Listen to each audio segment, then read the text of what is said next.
Because Snowflake, the family poodle, suffered from a false pregnancy, she stayed out of company and hidden. The front door was left ajar for her to come and go as she pleased. A bowl of fresh water was also provided, and several lamps were turned on in forward rooms throughout the evening hours.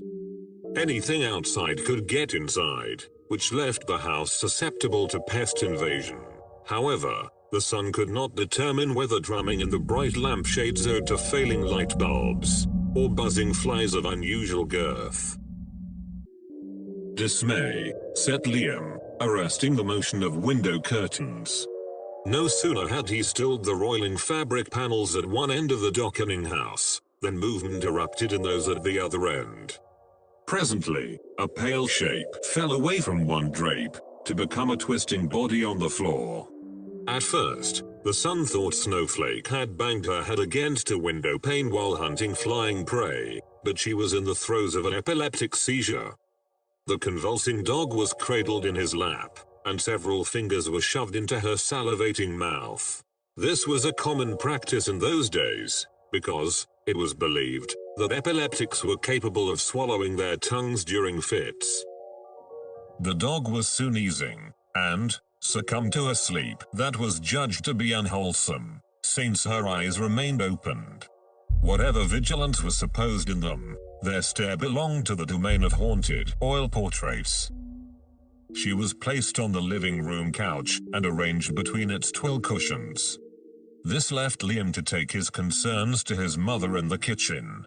The mother paused in her labor to remind her son of the horrible day when Snowflake escaped the pet groomers and made her way down busy Summer Avenue. Though the beloved pet succeeded in finding their neighborhood, a vehicle struck and killed her.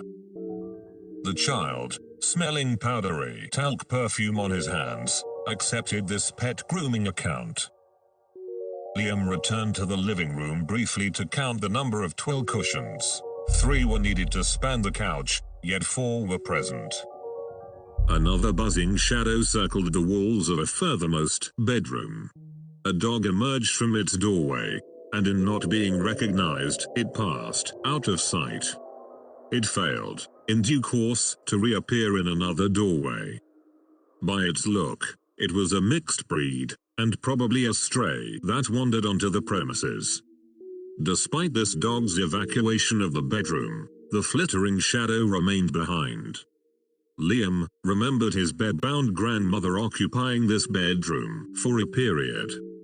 Yet by these alarming gyrations of light and dark, the grandson did not believe this to be the ailing family member, fussing around her bedside lamp. A feeding tube in her stomach restricted her movements. This shadow was likely another fly, synchronized to vibrations of a lampshade. In an excess of caution, the son returned to his mother with a new description of a canine. She identified this one as another deceased pet, Tippy. The yellow dog had belonged to the grandmother, and was a favored companion of the grandson when he was an infant. The two were often paired together on a blanket in a backyard. Tippy was always panting, and carried the odor of outdoors, but never indoors. The son made no more inquiries about the mortality of pets, or about his grandmother. His ability to navigate twilight rooms and pose questions grew increasingly difficult. His brother was seen playing with a board game in the dining room. He sat at a table and bemoaned the loss of game pieces. Liam could not say which game occupied him. Because the box was stored vertically on an upper shelf in the nearby coat closet, pieces had evidently fallen out of it. The sibling held up a card holder, upon which characters magically formed through a narrow slit of transparent red film. But the intruder on the game would not be drawn into its proceedings by pronouncing the word they formed. This card holder was a component of the password game, which included no game pieces.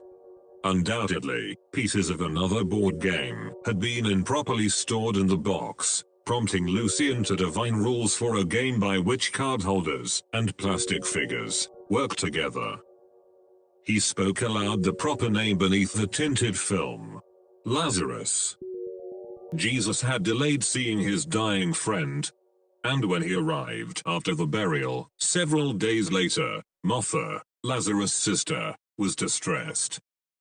Jesus reminded her that no man was dead who believed in him. Though he wept with the mourners, he did not cry for the loss of a friend, but rather, for his intrusion into paradise to recover and restore Lazarus to a lesser world for the sake of others. Heavy with sorrow, Jesus ordered the stone to be rolled away, and found Lazarus wrapped in burial clothes. What had Christ seen in the black tomb, and how far down was it, into death, where worlds separated? The next word to appear, in Lucien's card holder, was Fontaine.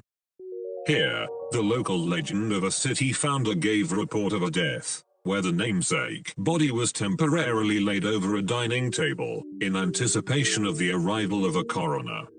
Minutes later, the allegedly deceased man bolted upright on the table and exclaimed, "I died, and went to hell. Bring me a glass of water." With this, he collapsed, and was pronounced, unambiguously, dead within the hour.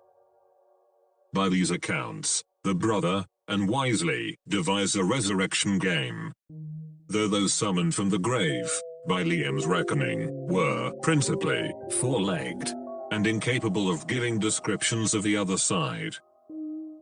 Lucien was unaware of these complications. The gamer troubled over the dice. Or, rather, the loss of a die. He rolled the one in his possession, and claimed to hear its corresponder, in another room.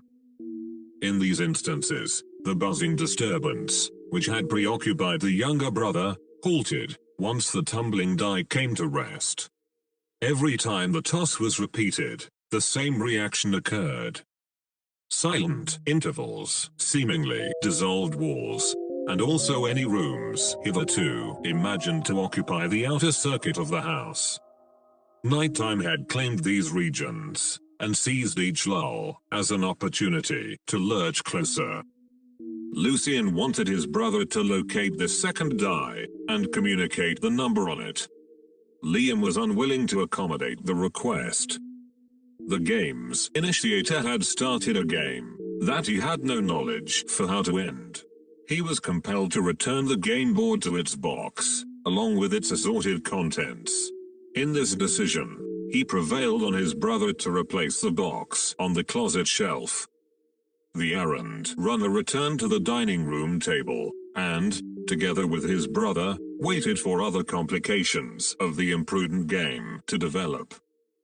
Sky in the window drapes passed into indigo blue, and, too soon, a knock issued somewhere from within the house.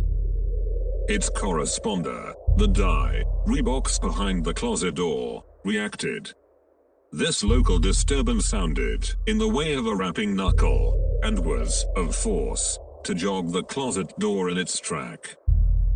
While this dream had skirted nightmare from the beginning, it showed every indication of preferring the latter as an outcome. The problematic door was on the brink of opening, and, whether of drafts or corporeal ghosts, its tremulous state left the dreamer in shallower, guarded sleep until daybreak. Rising from his bed was not to leave it as thoroughly as he wished.